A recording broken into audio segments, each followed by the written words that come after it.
तो चलिए मेरे प्यारे शेर और शेरनियों, देखा जी अगर तू सभी वीडियो पे क्लिक कैला ना तो कन्फर्म कर ला 20 नंबर क्लियर रखो। ठीक है को काहे कि तोहानी के आज के इस क्लास में पूरा के पूरा फिजिक्स खत्म कर देबो, चैप्टर 1 से लेके पूरा जितना को ना, और पूरा गारंटी हम ले भाइयो सारा क्वेश्चन इसी में से ही। तो जी देखा कहे के मतलब आपको तोहानी के एग्जाम में फिजिक्स के बात कर रही हो तो 100 गो 20 क्वेश्चन आवा को, जरा में 10 गो बनावे के को तो 10 गो नहीं बल्कि 20 के 20 लड़ जीतो जी, लेकिन बनाई है 10 गो। ठीक है को ना, चला क्लास स्टार्ट कर रही हो चैप्टर 1 से पूरा, बस कुछ नहीं करिए। वैसे तू तो हमारा देख ना सका का, बस सुन सका का ना, तो सुन के खाली याद कर लिया, जब तक एग्जाम ना आवा को ना तब तक खाली तू सब सुनते रहिए। ठीक है को ना, चलो हम क्लास स्टार्ट कर रही हूँ। पहला क्वेश्चन है को ना, देखे पहला चैप्टर है विद्युत आवेश तथा क्षेत्र है। चलिए पहला क्वेश्चन ध्यान दीजिएगा। पहला है ना कि मतलब विद्युतीय प्रेरण किसे कहते हैं। ए भाई बहुत ईजी है। ठीक है देख, जैसे कि मान लिया जाए ये कोई आपका कोई आवेशित चालक है और यह अनावेशित चालक है। ठीक है, आवेशित कहने का मतलब इस पर आवेश है और इस पर कोई आवेश नहीं है। तो अगर हम इसको उठा के अगर हम जब ले आएंगे ना तो जो अनावेशित था ना तो संपर्क में लाने से ये भी आपका आवेशित हो जाएगा। ठीक है, तो चलिए कहने का मतलब है कि जब किसी आवेशित चालक को किसी अनावेशित पिंड के नज़दीक ले जाते हैं ना तो अनावेशित चालक भी आवेशित हो जाता है, और यही घटना विद्युतीय प्रेरण कहलाता है। कि जी समझ में लो का बात है, सब समझ में आ रहा है। ठीक है, चल आगे बात करें एकदम शॉर्ट में तो आने के समझे वो। ठीक है को ना, जे पूरा क्लास कर ले बस सच बोले ही हम 20 नंबर कन्फर्म हो जी। तो जी चला अगला ध्यान दिया कि आवेश का संरक्षण का सिद्धांत क्या है। और हाँ तो हनी सब एक बात याद रखिए, तू जब परीक्षा दे के अबा ना तो ये वीडियो में से सारा क्वेश्चन हम मिलवा दो। ठीक है को ना, विश्वास सको तो पढ़ा। चला आगे बात करी आवेश का संरक्षण का सिद्धांत क्या करा कही, तो सिंपल तो है भाई, बस यही बताना आवेश को ना तो उत्पन्न करेंगे और ना ही नष्ट करेंगे, बल्कि हम आवेश को एक रूप से ना दूसरे रूप में बदल सकते हैं। सिंपल है, ऐसे बताना कि ब्रह्मांड में ना कुल आवेश संरक्षित रहता है, मतलब जमा रहता है। आवेश को ना तो उत्पन्न करेंगे और ना ही नष्ट करेंगे, बल्कि ना इसे हम एक रूप से दूसरे रूप में ना भाई रूपांतरित किया जा सकता है। एक आवेश का संरक्षण का सिद्धांत कहते हैं। समझ में लो ना, आगे ध्यान दिया। देखा आवेश का क्वांटमीकरण किसे कहते हैं, क्वेश्चन भी आई। ठीक है, अच्छा से याद कर लिया। देखा किसी पिंड पर उपस्थित आवेश की कुल मात्रा इलेक्ट्रॉन पर उपस्थित आवेश का पूर्ण गुणज होता है। कहने का मतलब है ये आपका कोई पिंड है, इस पर कोई आवेश उपस्थित, यहाँ पे इलेक्ट्रॉन है, यहाँ भी आपका कोई आवेश है, इसका पूर्ण गुणज होता है भाई। ठीक है, बताना किसी पिंड पर उपस्थित है ना कुल मात्रा और इलेक्ट्रॉन पर उपस्थित आवेश का है ना कुल मात्रा का पूर्ण गुणज होता है, उसे क्या बोलेंगे है ना, मतलब आवेश का क्वांटमीकरण का जी। समझ में लो ना, मतलब वो के बोले आवेश का क्वांटमीकरण। चल आगे ध्यान दिया, समझ में आ रहा ना, वीडियो लाइक कर दिया, समझ में तो था। चल आगे ध्यान दिया। अगला क्वेश्चन है को विद्युत आवेश का गुण बताना। ए भाई ही क्या नहीं जाना, आवेश संरक्षित रहता है। दूसरा बताना कि आवेश का क्वांटमीकरण होता है। तीसरा है कि आवेश दो प्रकार का होता है, पहला धनात्मक दूसरा ऋणात्मक। तीसरा तो अन्य ये बतावे को कि समान आवेश में प्रतिकर्षण और असमान आवेश में आकर्षण होता है। ठीक है, आवेश को बीजगणितीय विधि से जोड़ा या घटाया जा सकता है। बात खत्म, ज़्यादा हार्ड ना को, बस क्लास पूरा कर लिया, सब समझ में आ जाता। देखा अध्यारोपण का सिद्धांत क्या, तो ढेर सारे आवेश के कारण ना किसी बिंदु पर लगने वाला बल प्रत्येक आवेश के द्वारा लगने वाला कुल बल के योग के बराबर होता है। कहने का मतलब कोई बिंदु है, इस पर जो लगने वाला बल है ना मेरे भाई, ठीक है, जैसे इन दोनों का जो मान है इसके मान के बराबर होता है। ठीक है, वही बात कर रहा है ना कि ढेर सारे आवेश के कारण किसी बिंदु पर लगने वाला जो बल है ना वह प्रत्येक आवेश के द्वारा, प्रत्येक माने हर एक, ठीक है, लगने वाला कुल आवेश के बल के योग के बराबर होवेला भाई। एकदम इजी जे को ज़्यादा हार्ड ना कम। देखा जी जैसे रेखीय आवेश हो गए, पृष्ठ आवेश हो गए और आयतन आवेश, सबसे मैं थोड़ा सा ध्यान दीजिए कहाँ पे चेंज करना। तो किसी रेखीय, ठीक है, क्योंकि आपका रेखीय बोल रहा है ना, तो किसी रेखीय चालक के एकांक लंबाई, क्योंकि भाई रेखीय तो लंबा ही रहेगा ना, तो एकांक लंबाई पर उपस्थित आवेश का मात्रा को क्या बोलेंगे, रेखीय आवेश घनत्व, और अदिश राशि है और ऐसा है मात्रा के कूलम बटा मीटर याद रखिएगा। ठीक है, और बीमा भी याद रखिएगा। अच्छा ठीक उसी प्रकार से है ना, पृष्ठ का मतलब सतह, सतह माने क्षेत्रफल होता है ना जी, तो वही बताना किसी सतह के, सिंपल है ना, किसी सतह के एकांक तो रहबे करेगा, लेकिन पृष्ठ का मतलब सतह, सतह माने क्षेत्रफल, यहीं पे चेंज करना, बाकी सेम वही है। तो किसी सतह के एकांक क्षेत्रफल पर उपस्थित आवेश का परिमाण को क्या बोलेंगे, पृष्ठ आवेश घनत्व बोलेंगे। और ऐसा मात्रक जो है ना कूलम बटा मीटर स्क्वायर रखिएगा, ठीक है ना, क्योंकि क्षेत्रफल में स्क्वायर होता है, आयतन में 3 हो जाता है, ठीक है। चलिए आगे बात करते हैं, आयतन आवेश घनत्व किसे कहते हैं। सिंपल है, किसी पिंड पर, कोई पिंड पर आएगा ना, तो किसी पिंड पर एकांक तो सही है ना, एकांक आयतन पर उपस्थित आवेश का कुल मात्रा क्या कहलाता है, सिंपल है, आयतन आवेश घनत्व कहलाता है। साथ ही जो है ना क्या बोलते हैं, अदिश राशि ऐसा है मात्रा कूलम बटा मीटर की, ये सब तो जानबे करते हैं, आयतन में क्यू रहता है।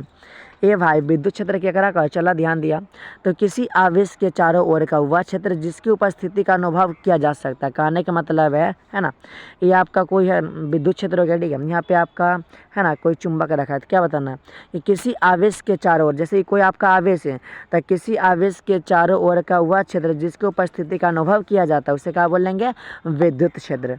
चलिए हम आगे बात करते हैं, ध्यान दीजिएगा, विद्युत क्षेत्र की तीव्रता क्या करा कही, हला ये भाई तीव्रता मैंने चलो है ना, तो ध्यान दिया, तब विद्युत क्षेत्र के किसी बिंदु पर रखे एकांक धनावेश पर जो बल लगता है, कहने का मतलब है ये आपका कोई विद्युत क्षेत्र, यहाँ पे एक धनावेश है, इस पर जो लगने वाला बल है ना भाई, इस पर जो लगने वाला बल है, एक ने क्या बोलेंगे, विद्युत क्षेत्र की तीव्रता, बात खत्म ना। चलिए डिफिनेशन और एक बार समझाते हैं, विद्युत क्षेत्र की किसी बिंदु पर रखे एकांक धनावेश पर जो बल लगता है ना, वही बल को क्या बोलेंगे भाई, विद्युत क्षेत्र की तीव्रता।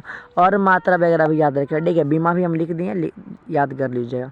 आगे ध्यान दिया जी, विद्युत बल रेखाएं क्या करा कहा, हल्ला हे भाई सुना पहले, तो विद्युत क्षेत्र में एकांक धनावेश को रखने पे ना, वह जिस पथ पर चल रहा है, जैसे कि मान लिया विद्युत क्षेत्र धनावेश को हम यहाँ पे रखें, है ना, रखें, और इस पथ से चल रहा है, ठीक है, इस पथ से चल रहा, तो इसी पथ को क्या बोलेंगे, विद्युत बल रेखा है, माने एक रेखा में चल रहा है ना भाई।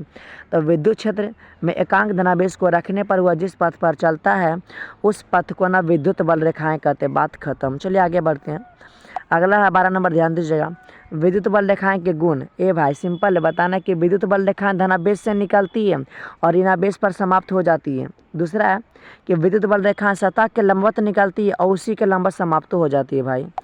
3 नंबर ध्यान दीजिएगा, विद्युत बल रेखाएं किसी चालक के अंदर प्रवेश नहीं करती है भाई, यही कारण है कि चालक के अंदर विद्युत क्षेत्र की तीव्रता भाई शून्य होता है, पता चल गया ना। चलिए आगे 4 नंबर है कि जिस स्थान पर ना, देखिए अगर तो आने के एग्जाम में तो ना जीते 1 से 2 गुण लिख दिया काफ़ी है को, लेकिन 4-5 को लिखना जरूरी नहीं है, ठीक है को। चला, तो जिस स्थान पर विद्युत बल रेखाएं अधिक होती है उस स्थान पर विद्युत क्षेत्र की तीव्रता भी अधिक होती है, और जहाँ कम होगा वहाँ कम होगा, सिंपल है भाई, है ना। चलिए आगे बात करते हैं।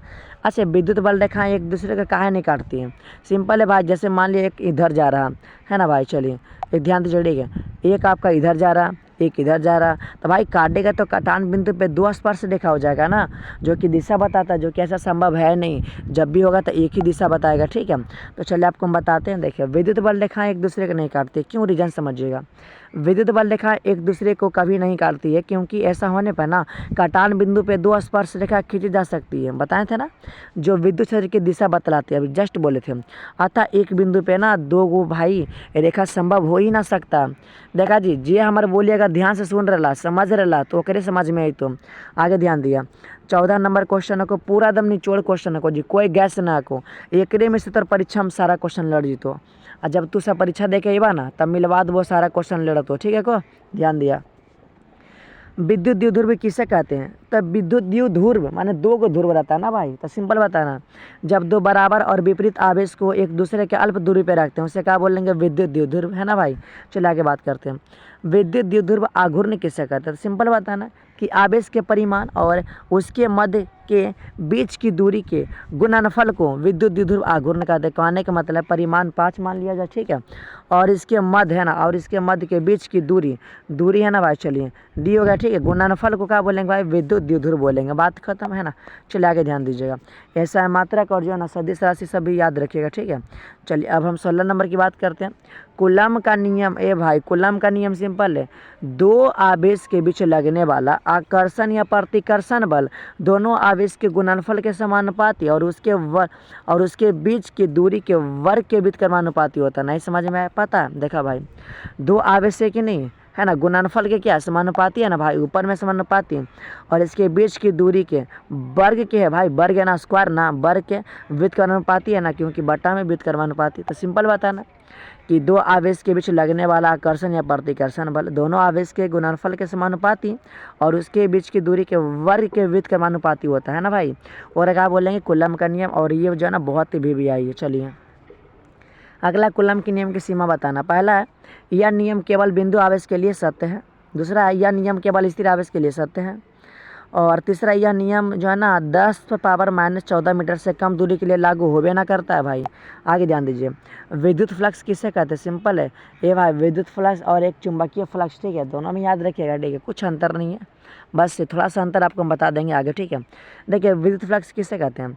तो विद्युत क्षेत्र ना भाई, विद्युत क्षेत्र में रखे किसी सतह के लंबवत गुजरने वाली है ना कुछ विद्युत बल रेखाएं की संख्या विद्युत फ्लक्स कहलाती है। कहने का मतलब विद्युत क्षेत्र मेरे भाई, ठीक है, यहाँ से मेरे भाई पढ़ रहा है, ठीक है, पढ़ रहा है और यहाँ से लौट रहा है, ठीक है ना, तो ओकरे क्या बोलेंगे?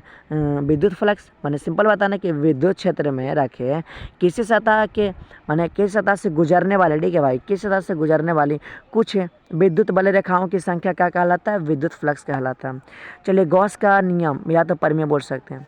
देखिए इस नियम के अनुसार किसी बंद पृष्ठ माने बंद रहता है, ठीक है, बंद पृष्ठ से गुजरने वाली कुल विद्युत फ्लक्स उसके अंदर जो इसके अंदर है ना, इसके अंदर उपस्थित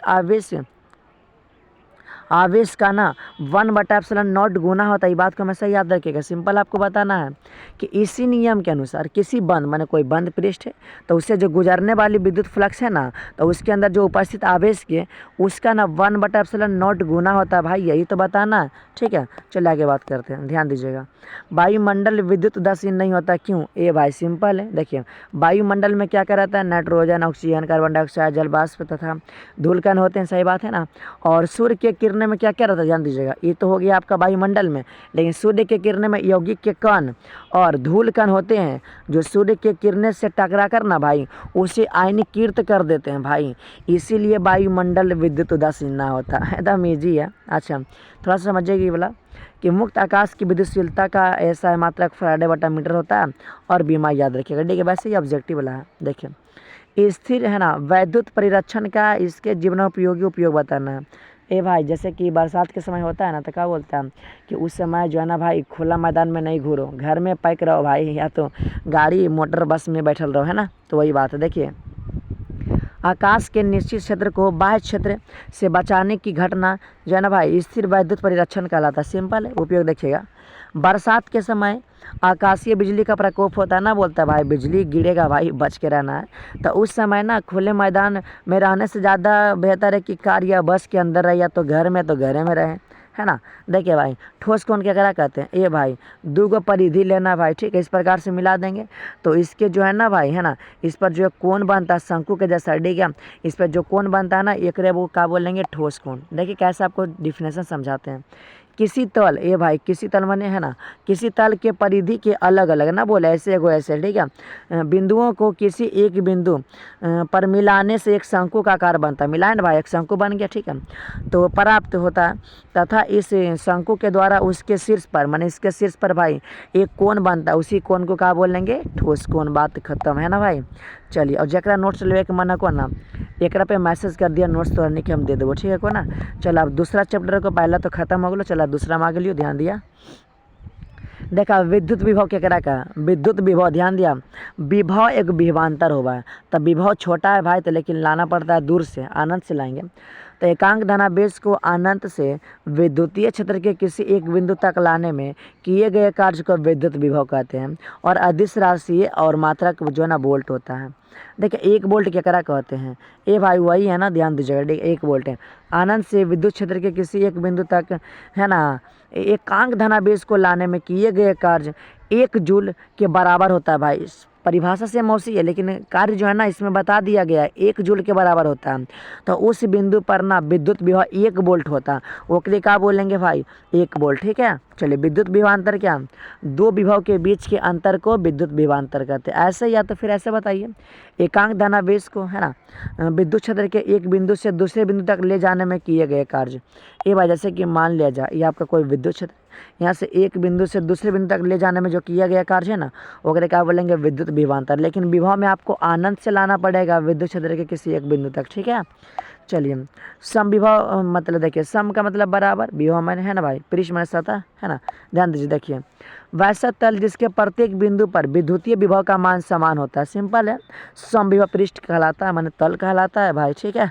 सिंपल आपको बताना कि वैसा तल जिसके प्रत्येक बिंदु पर विद्युतीय विभव का मान का होला भाई, समान होवेला ना। चला परावैद्युत शक्ति केकरा का है, सॉरी परावैद्युत पदार्थ केकरा का है, ध्यान दिया। वैसा कुछ अलग पदार्थ जिन्हें विद्युतीय क्षेत्र में रखने पर उसके विपरीत फलकों पे, ए भाई है ना, विद्युतीय क्षेत्र में रखें इसके विपरीत फलकों पे भाई है ना, विपरीत फलकों पर बराबर और विपरीत आवेश जो है ना भाई प्रेरित होता है, ठीक है, उसे क्या बोलेंगे, परावैद्युत पदार्थ। सिंपल बात है ना, वैसा कुछ अलग पदार्थ है जिन्हें विद्युतीय क्षेत्र में रखने पर उसके फलकों पर विपरीत या बराबर आवेश प्रेरित होता है, उसे क्या बोलेंगे, परावैद्युत पदार्थ बोलेंगे। बात खत्म। परावैद्युत शक्ति किसे कहते हैं, ये भाई वैसा शक्ति जिस पर आरोपित करने पर उसका विद्युत विघटन नहीं किया जा सकता, उसे क्या बोलेंगे, परावैद्युत शक्ति बोलेंगे, है ना। चलिए अपेक्षिक परावैद्युतांक समझना है, ध्यान दीजिएगा। जैसे कि किसी माध्यम में देखिए, किसी माध्यम की उपस्थिति में आवेशों के मध्य है ना, आवेशों के मध्य विद्युत बल, ठीक है, आवेशों के मध्य विद्युत बल अनिर्बात की तुलना में जितने गुना कम प्राप्त होता है ना, उसी को उसी माध्यम का बोलेंगे परावैद्युतांक, है ना, या तो अपेक्षिक परावैद्युत बोलेंगे। बात खत्म। सिंपल बताना कि किसी माध्यम की उपस्थिति में ना, कोई माध्यम है उसकी उपस्थिति में आवेश के मध्य विद्युत बल होता है, ठीक है, और निर्वात की तुलना में जितना गुना कम प्राप्त होगा ना भाई, वो के लिए क्या बोलेंगे, अपेक्षिक परावैद्युतांक बोलेंगे, ठीक है ना। चलिए आगे देखिए, आगे ध्यान दीजिएगा, यहाँ पे क्या लिखा है, ध्यान दीजिए, इसका मान हमेशा एक से अधिक होता है या एक अदिश राशि। ये वाला याद कर लीजिएगा ऑब्जेक्टिव में, वैसे ना भी याद कीजिएगा तो काम चल जाएगा। देखिए विद्युत धारिता किसे कहते हैं, बताना किसी चालक के विभव को 1 वोल्ट बढ़ाने के लिए जितनी आवेश की मात्रा की आवश्यकता होती है ना, उसे है ना चालक की विद्युत धारिता बोलेंगे। सिंपल आपको बताना विद्युत धारिता किसे कहते हैं, बताना किसी चालक के अगर हमको एक विभव को 1 वोल्ट बढ़ाने के लिए जितना हमको ऊर्जा देना पड़ेगा ना, ओकरे का बोलेंगे, विद्युत धारिता बोलेंगे। क्या बताना कि किसी चालक के विभव को अगर हमको 1 वोल्ट बढ़ाना है तो 1 वोल्ट बढ़ाने में जितना ऊर्जा हमको लग रहा है ना, उसी को क्या बोलेंगे, विद्युत धारिता बोलेंगे। बात खत्म। चलिए भाई मात्रक विधायक याद रखिएगा। 1 फैराडे किसे कहते हैं, देखिए किसी चालक की धारिता को 1 फैराडे तबे कहते हैं जब इसका विभव 1 वोल्ट बढ़ाने के लिए 1 कूलम आवेश की आवश्यकता पड़ता है। सिंपल 1 फैराडे किसे कहते हैं, तो 1 फैराडे हम तबे कहेंगे जब इसके विभव को अगर 1 वोल्ट बढ़ाने के लिए अगर 1 कूलम आवेश की आवश्यकता पड़ेगा तबे, है ना। मतलब कि किससे कहते हैं, पता चल गया कि जब इसके विभव को 1 वोल्ट बढ़ाना है तो अगर 1 कूलम की आवश्यकता पड़ेगा तब बोलेंगे 1 फैराडे। बात खत्म। चलिए सांधारित्र किसे कहते हैं, ए भाई सांधारित्र किसे कहते हैं, माने जो बहुत कम जगह में बहुत ज़्यादा ऊर्जा रखता है ना भाई, कम जगह लेकिन ऊर्जा बहुत रखता है ना, तो वही बोलते हैं संधारित्र। देखिए संधारित्र एक ऐसा युक्ति है जो बहुत कम जगह में बहुत अधिक जो है ना आवेश की मात्रा या विद्युत ऊर्जा संचित रखता है, माने जमा रखता है ना भाई। जरी को पैकेट है, बड़ा धमाका करता है ना। चलिए समांतर प्लेट संधारित्र किसे कहते हैं, देखिए समांतर प्लेट माने बराबर प्लेट है भाई। देखिए वैसा संधारित्र जिनमें चालक पदार्थ से बने 2 समतल प्लेट, ये भाई चालक पदार्थ से बने 2 समतल प्लेट होता है, ठीक है, एक दूसरे के समानांतर है कि नहीं, समांतर है ना, और एक दूसरे के बहुत कम दूरी पे रखा जाता है, उसे क्या बोलेंगे, समांतर प्लेट संधारित्र। सिंपल बताना कि वैसा संधारित्र जिसमें चालक पदार्थ का बना 2 प्लेट होता है जो कि एक दूसरे के समांतर रखते हैं और एक दूसरे के बहुत ही कम दूरी पे रखते हैं, उसे क्या बोलेंगे, समांतर प्लेट संधारित्र। चलिए वान डी ग्राफ जनित्र किसे कहते हैं, देखिए वान डी ग्राफ जनित्र एक जो है ना उच्च है ना विद्युत वोल्टता जनित्र है, ठीक है, जो कुछ मिलियन माने 6 से 8 मिलियन वोल्ट जो है ना भाई आपूर्ति कर सकता है, माने इससे ना बहुत ज़्यादा वोल्टेज निकलता है भाई वान डी ग्राफ जनित्र से, ठीक है।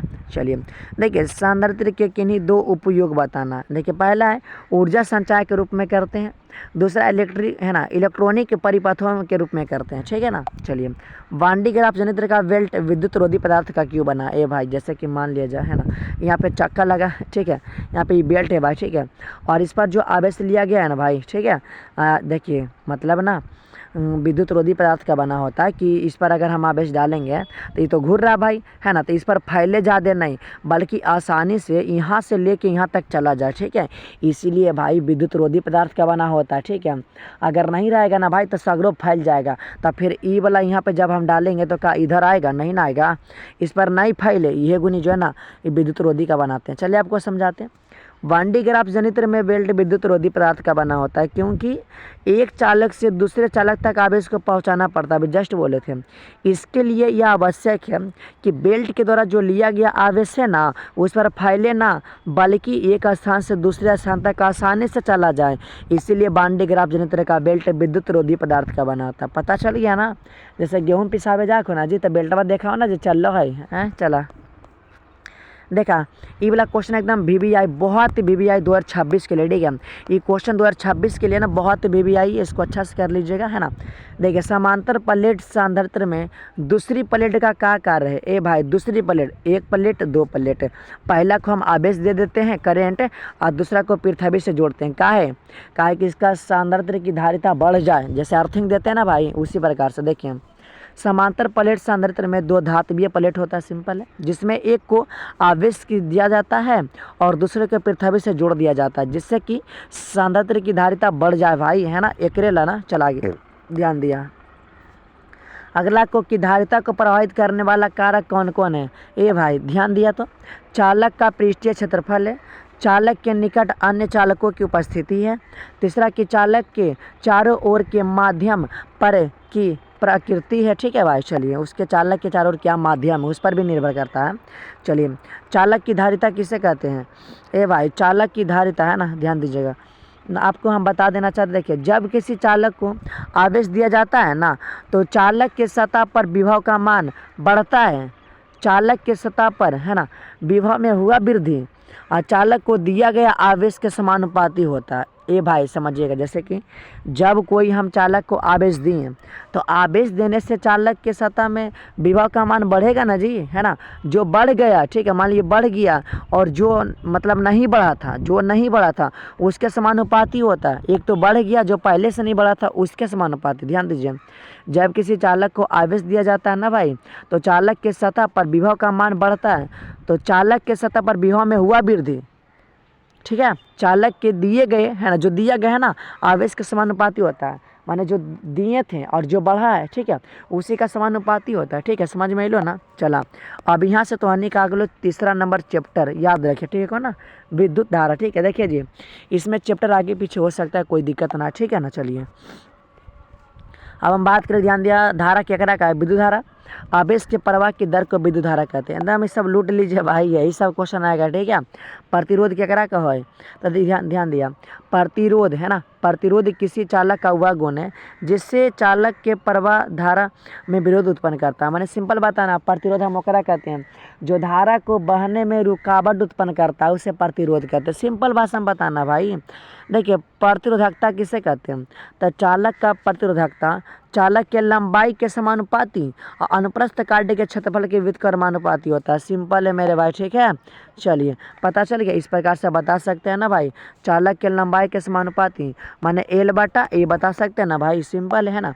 तो चालक का जो प्रतिरोधकता होता है वो लंबाई के समानुपाती होता है और अनुप्रस्थ काट के क्षेत्रफल के व्युत्क्रमानुपाती होता है। बात यही तो बताना है। देखिए प्रतिरोध किन किन बातों पर निर्भर करता है, सिंपल है भाई, है ना।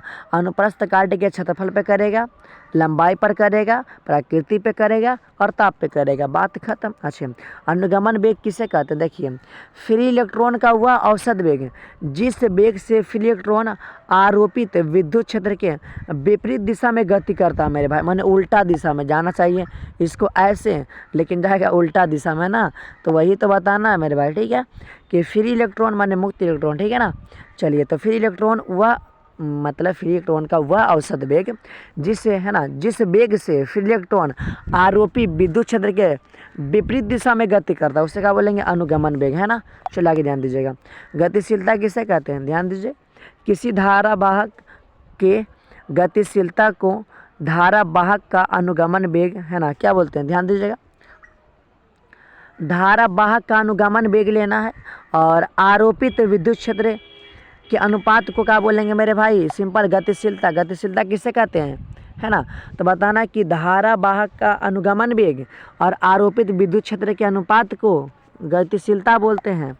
धारा घनत्व किसे कहते हैं?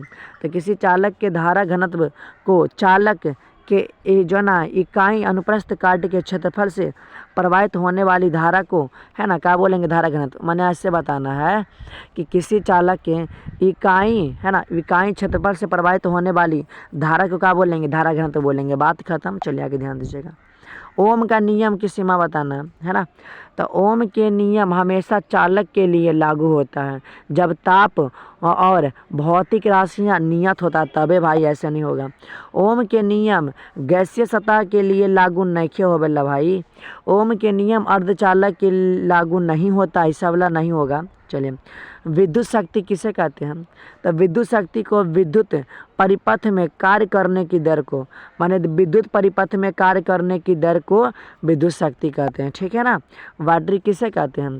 तो वाट्री का ऐसा युक्ति है जो किसी विद्युत परिपथ में धारा के प्रवाह को बनाए रखने के लिए आवश्यक विभवांतर प्रदान करता है। ये भाई आपके फ़ोन में है कि नहीं है? बैटरी है ना, तो बनाए रखता है ना भाई। चलिए आगे ध्यान दीजिएगा।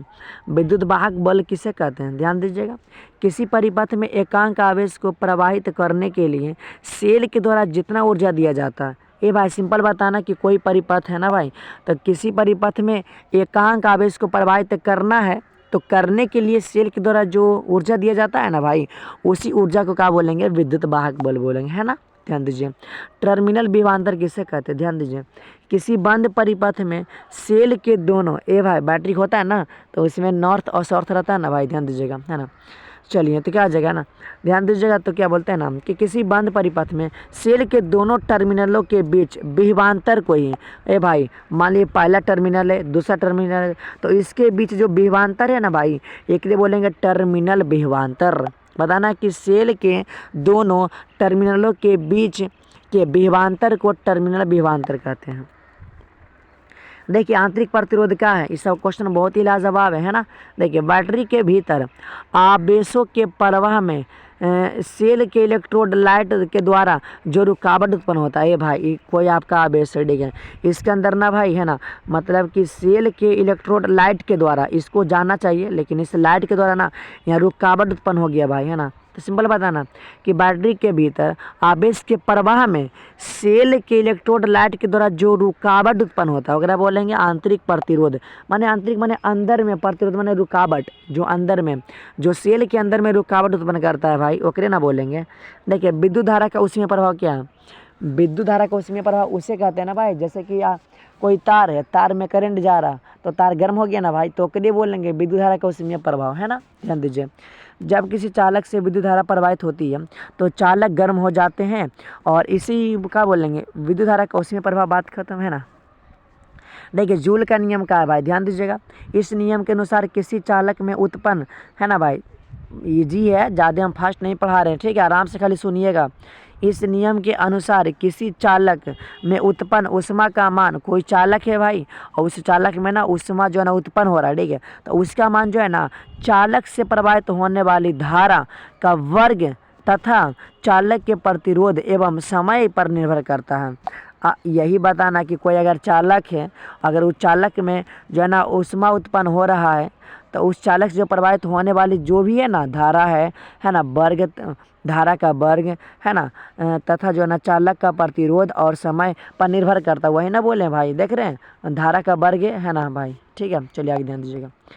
अतिचालक किसे कहते हैं? वैसा पदार्थ जो निम्न ताप पर ना उसका प्रतिरोध शून्य हो जाता है, ओकरे का बोलेंगे अतिचालक, है ना। माने वैसा पदार्थ जो निम्न ताप पर ना उसका प्रतिरोध शून्य हो जाता है, निम्न ताप पर माने कम ताप पर शून्य हो जाता है।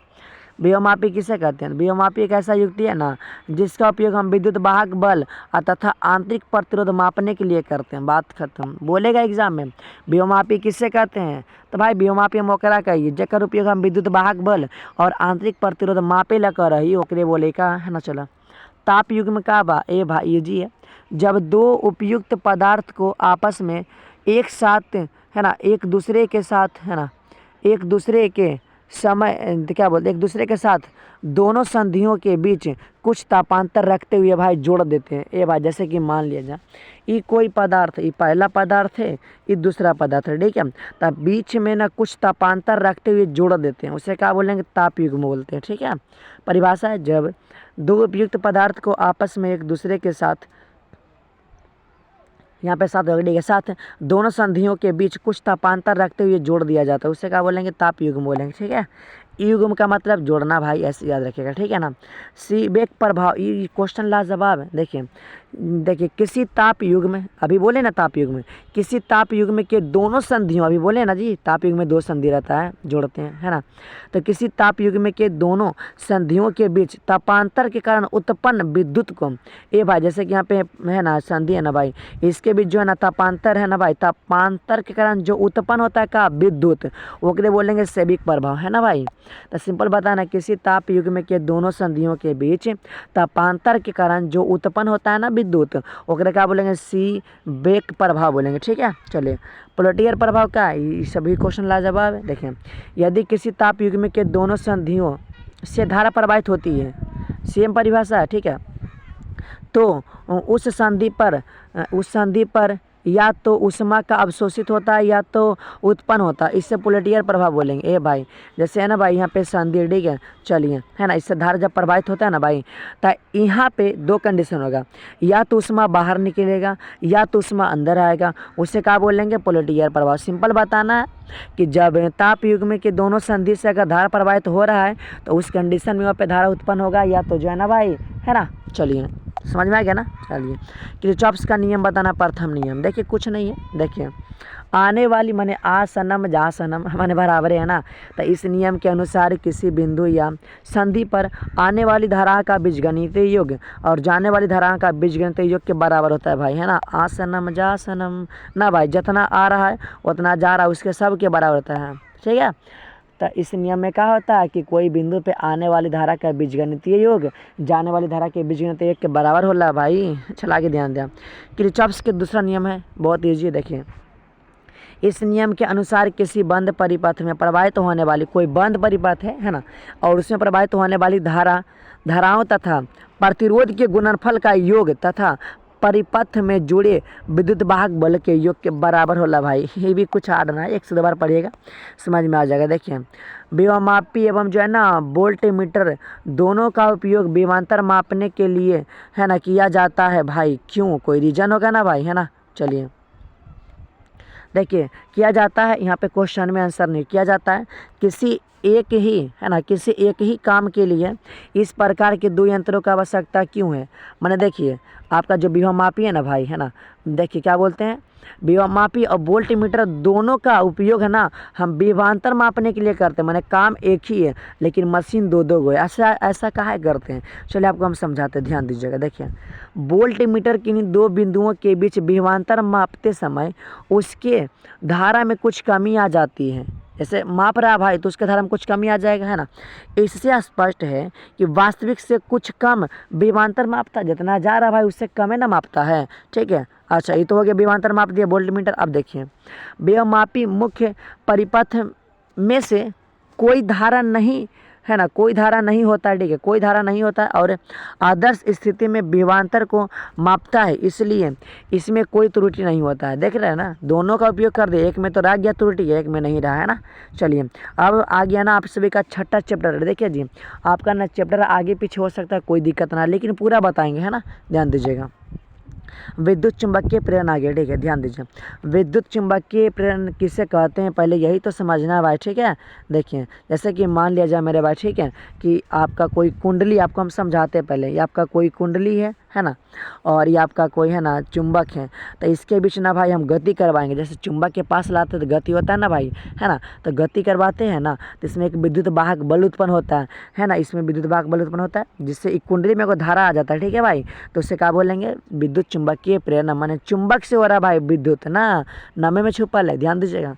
जब भी किसी कुंडली तथा चुंबक के बीच आपेक्षिक गति होती है, जस्ट बोले थे, तो इसके कारण उनके बीच एक विद्युत वाहक बल उत्पन्न होता है, बोले थे ना, जिससे कुंडली में एक धारा उत्पन्न होता है और इस घटना को विद्युत चुंबकीय प्रेरण कहते हैं। नब्बे में छुपल है विद्युत चुंबकीय प्रेरण, है ना भाई, चुंबक से हो रहा प्रेरण, है ना, विद्युत निकल रहा।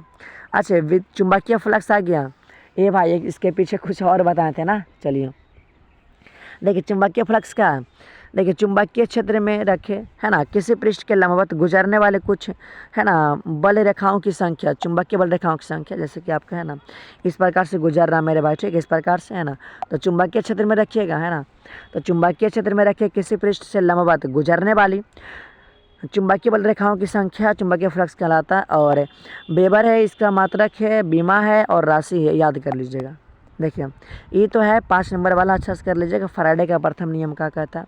अगर विद्युत चुंबकीय प्रेरण समझ गए तो फैराडे का प्रथम नियम भी ईजी है। देखिए जब किसी परिपथ से बर्द चुंबकीय परिपथ से बर्द माने गोले बंद है ना भाई, ठीक है, चुंबकीय फ्लक्स के माने परिवर्तन होता है, पता है ना। तो परिपथ में एक धारा जो ना विद्युत वाहक बल उत्पन्न हो जाता है तथा इसके कारण परिपथ में एक धारा उत्पन्न हो जाता है और यह धारा तब तक बहते रहता है ना भाई जब तक कि चुंबकीय फ्लक्स से परिवर्तन होते रहता है। जैसे कि मेरे भाई जो धारा तब तक बहेगा ना भाई जब तक ये चुंबक इसके पास है, ठीक है।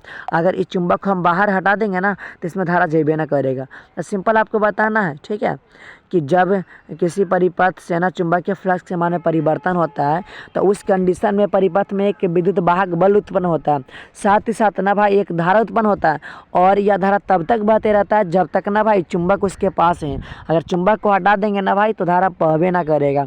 और क्या बोलेंगे, प्रथम नियम है। देखिए अगला है द्वितीय नियम का। तो इस नियम के अनुसार जो है ना प्रेरित क्या बोलते हैं, प्रेरित विद्युत वाहक बल का मान, ठीक है, चुंबकीय फ्लक्स के परिवर्तन के ऋणात्मक दर के बराबर होता है। ए भाई हम हो बताइए, देखा तो जैसे है ना प्रेरित विद्युत वाहक बल का जो मान है वह जो है ना भाई चुंबकीय फ्लक्स डेल्टा फाई से बोलते हैं, ठीक है, और कोई समय में बदलेगा तो dt लगा दीजिए और ऋणात्मक दर के बराबर होता है। यही तो बताना है, सिंपल बताना कि इस नियम के अनुसार प्रेरित जो विद्युत वाहक बल का जो मान होता है ना वह चुंबकीय फ्लक्स के परिवर्तन के ऋणात्मक दर के बराबर होवेला भाई। देखा लेंस का नियम का है। ए भाई लेंस का नियम है जिस थाली में खा भाई वही थाली में छेद कर दो कहने का मतलब है मेरे भाई जैसे कि चुंबक है ना भाई, ध्यान दीजिएगा, अभी कोई चुंबक है, अभी कोई कुंडली है, जिसको नज़दीक लाएंगे भाई तो इसमें धारा होगा ना उत्पन्न, लेकिन ऐसा धारा उत्पन्न होता है ना भाई जैसे कि यहाँ पे नॉर्थ है तो एजू पर ही नॉर्थ आ जाता है भाई। गजब, ऐसा नहीं ना होना चाहिए माने एकरे विरोध करता है भाई। जैसे देखिए लेंस का नियम के अनुसार किसी परिपथ में प्रेरित विद्युत वाहक बल अथवा प्रेरित धारा का दिशा सदैव ऐसा होता है। देखिए दिशा कैसा होता है कि यह उस कारण का विरोध करता है जिसके कारण यह स्वयं उत्पन्न होता है। ए भाई जिस थाली में खाता है वह थाली में छेद करता है। चलिए आगे, स्वाप्रेरण किसे कहते हैं, सिंपल है देखिए किसी कुंडली से संबद्ध चुंबकीय फ्लक्स के मान में परिवर्तन होने पर इस कुंडली में प्रेरित विद्युत वाहक बल उत्पन्न हो जाता है। एकरे का बोलेंगे, है ना, इस घटना को बोलेंगे स्वप्रेरण, है ना भाई। चलिए आगे ध्यान दीजिएगा। अगला आपका है स्वप्रेरण गुणांक किसे कहते हैं। देखिए स्वप्रेरण गुणांक है तो किसी कुंडली में एकांक धारा में परिवर्तन के कारण, भाई कौन सा धारा, तो एकांक धारा में परिवर्तन के कारण होने वाली विद्युत वाहक बल को क्या बोलेंगे भाई, माने प्रेरित होने वाली। तो कैसे हो रहा, तो कोई कुंडली अगर उसमें एकांक धारा परिवर्तन करेंगे तो उस कुंडली में जानते क्या होगा, प्रेरित विद्युत वाहक बल उत्पन्न हो जाएगा। ओकरे बोलेंगे स्वप्रेरण गुणांक बोलेंगे, बात खत्म।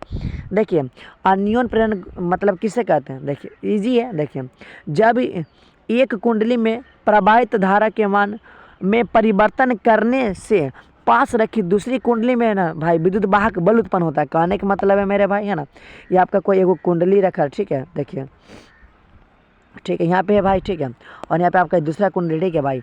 अगर हम इसमें हम धारा देंगे भाई, है ना, तो धारा देवे से ना इसके चुंबकीय फ्लक्स के माने परिवर्तन होता है, माने एगो धारा उत्पन्न होता है, उससे क्या बोलेंगे अन्योन प्रेरण, है ना।